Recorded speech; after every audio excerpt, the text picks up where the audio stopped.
Hello guys and welcome to the moon. My name is Carl and I'm going to bring you this cryptocurrency video and this very special interview with Dan Held. Many of you probably know him from Twitter or from his YouTube channel. All the links will be down below.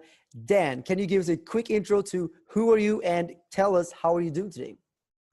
Thanks for having me on, Carl. A little bit of background on me. I've been in crypto for 8 years, worked at 5 different crypto companies with 2 exits. I currently work at Kraken as head of growth. And it's been a wild run. And in addition to working in the space for forever, I feel like a dinosaur. I've also written a lot of content about Bitcoin. So you might have read some of my longer form articles where I describe Bitcoin's monetary policy, Bitcoin's mining, et cetera. So yeah, I've been in the space a long time. And, over the last couple of years, definitely built up my personal brand and writing about different pieces of Bitcoin content. Very cool. Yeah, I think, you were one of the Bitcoin OGs.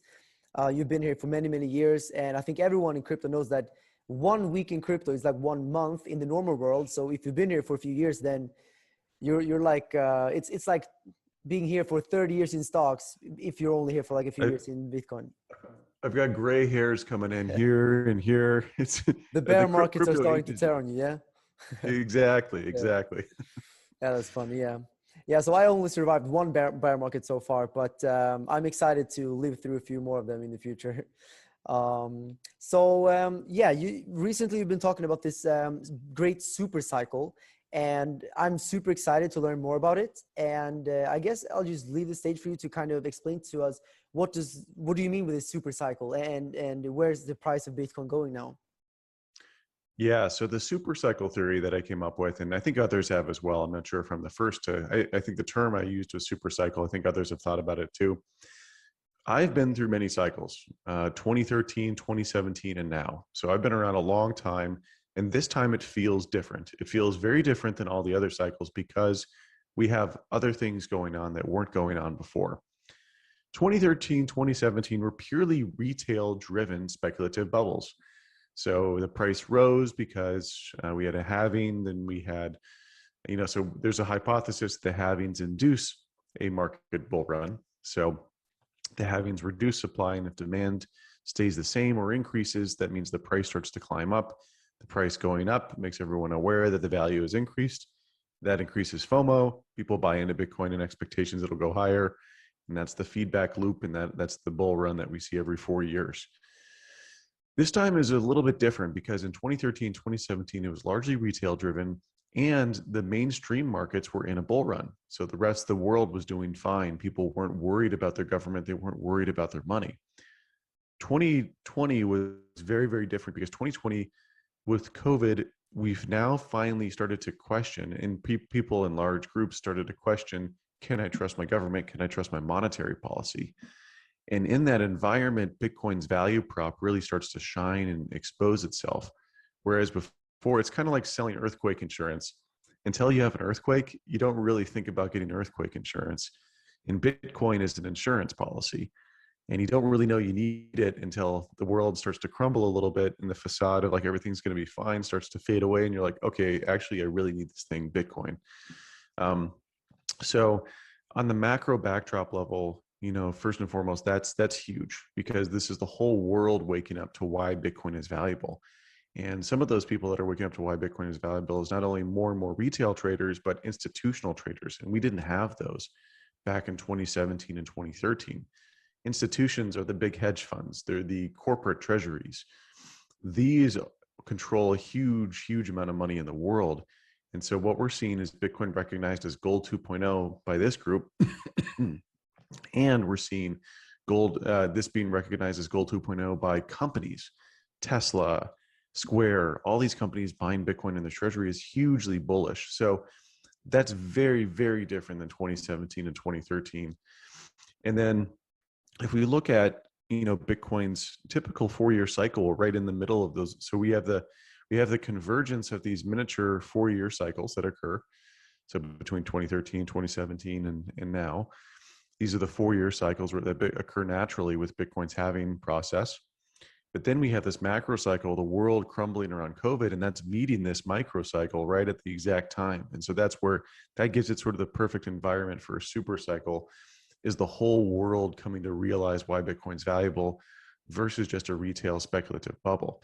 And so And then a few other factors as well. It's never been easier to buy Bitcoin. Buying Bitcoin in 2017 was tricky. You had to wire money to Kraken, you had to wire money to Coinbase, and you had to know how an order book worked, or there was some pretty basic functionality. Now I can log into any app, pretty much any finance app out there, Robinhood, SoFi, Cash App, PayPal, and you can buy Bitcoin. And so I think that's much easier, which then taps into larger and larger amounts of money. Especially, we might even get like a Bitcoin ETF. And if that occurs, then all these retirement accounts can buy Bitcoin. So we've also got that. And then the educational component. When I was in Bitcoin back in 2013, there weren't even like real blogs on Bitcoin. There weren't any podcasts in 2013 about Bitcoin. It was so early that really all the conversation happened was on bitcointalk.org, the Bitcoin forums. And now we've got great content. We've got great YouTube content. We've got great podcasts. We've got great conferences and everything else. And this reinforces the faith of Bitcoin and reinforces belief in the investment, which means that more and more people will buy it because they understand it. And then also more and more people will hodl because they really, really know the value of Bitcoin. So I think that the super cycle, what this represents, all of this coming together represents a super cycle. And so what does that mean for the price? Perfect storm you're talking about, like a huge perfect storm. Everything's like coming together, yeah? Exactly. It's the perfect storm. And then, one final component, narratives. So in 2017, we had Bitcoin Cash and Ethereum as kind of competing narratives for Bitcoin's narrative. 2020, 2021, it's all store of value. Yes, there's DeFi, but that's more of a secondary narrative to Bitcoin's store of value narrative, which is the really, really strong one. And so, yeah, it's the perfect storm for Bitcoin's price. And that's where we might see Bitcoin's price not just go in the normal bull run, go from like where we are now to 100, 200, 300,000. We could, I'm not saying this will happen, it's a possibility. We could see it go all the way to like 1 million, which would be insane because that's very unexpected. None of us really think that should happen if we look at historical bull runs in the Bitcoin space. But if we look at what happens if the world realizes Bitcoin is the next gold, like what if that happens now? That's where we could see the price go from here to 1 million. But again, it could happen. I'm not saying it will happen. So I think it's not crazy to think that it's a possibility that we go to 1 million in this cycle, or we could see something else where we have a normal cycle, but then we don't have as intensive a bear market. So the bear market, it might not drop 80%. Maybe it only drops 30%. It's more of like a flat. So it's like a bull run and then it goes flat. So I think based on all of this information, what we've seen so far, that this bull run will be very, very different. I don't know how it will be different, but I think it's either in the magnitude of the bull run or it's in the lesser bear market afterwards. I think it's very interesting that you're saying these points. Now that I'm listening to you, you actually sound very much like myself. I think my audience will recognize a lot of the rhetoric. I think we have similar views on Bitcoin. I think one thing that I've been saying is that I believe that, like when you ask people about where's the Bitcoin price going 2021, everyone is saying $200,000 or $300,000. It seems like it's like consensus. Everyone is saying the same thing. And that usually gives me a little bit of like skepticism, because if everyone expects something to happen, then usually that is not going to happen. So I tend to say to people that either one of two things are going to happen. Either we're going to unexpectedly see price just correct from here, and we're going to maybe go to 70,000 and then have a big bear market from here, or we're going to do the unexpected to the bullish case where we're going to go way above 200, 300,000. So essentially we're going to do the unexpected to the bearish scenario or to the bullish scenario. I'm not so sure if we're going to do exactly what everyone expects, which would be like 200, 300,000. So I've also been saying to people that honestly, I mean, I'm bullish.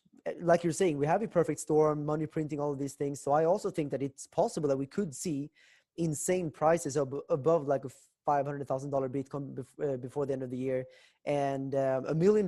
Yeah, I mean, why not? Honestly, we're seeing, like you're saying, so much money printing, historical proportions. We're seeing things right now that we've never ever seen before historically. So, and it's happening on a global scale. And I think all of your points you brought up were super, super interesting. And I guess the follow-up question is, if let's say we do reach $1 million before the end of the year, or let's say somewhere between 500K and $1 million, do you think that we're going to see a bear market of 80%, 90%, or what do you think for the next bear market in that case? I think the bear market in any one of those, even if it goes to 1 million or it goes to 500,000 or even just 100,000, I still think we see a muted or less of a bear market. So many more people understand why they're holding Bitcoin. Before there was competing narratives of payment method, store of value. Now it's just store of value. Everyone gets it. And the content around Bitcoin has never been better to reinforce people's belief in it, which makes them stronger hodlers, which means the price has a lesser chance of going down. You've also got things like dollar cost averaging. So you can buy into Bitcoin on a consistent basis. So it's kind of like a constant bid on Bitcoin's price. So I think in either scenario, I don't think we see that 80% drop down again. I think everyone, by the way, will be expecting it to go down 80%. And then they'll start bidding at like negative 50%, negative 30%, or 40%. So people have looked at these previous cycles and they're not going to wait around for it to go all the way down again. People have never had more faith. They're going to look again and be like, well, I don't want to miss out again on Bitcoin. It had a crazy bull run.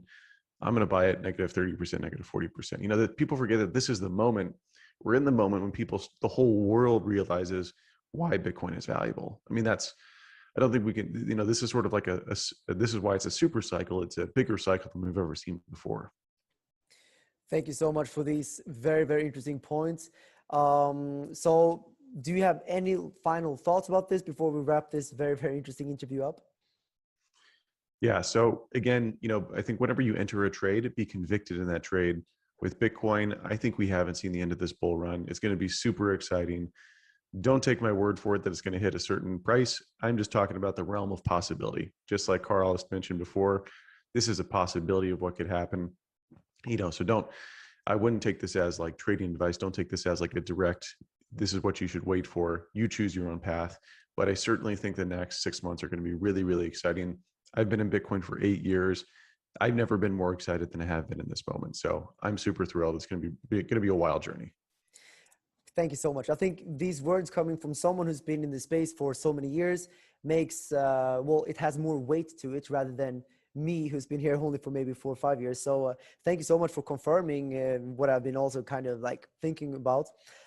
Everyone down in the comment section, please leave a thumbs up first of all. I think we can easily reach like 20,000 likes on this video because it's an amazing interview. And follow Dan Held. We have the links down below.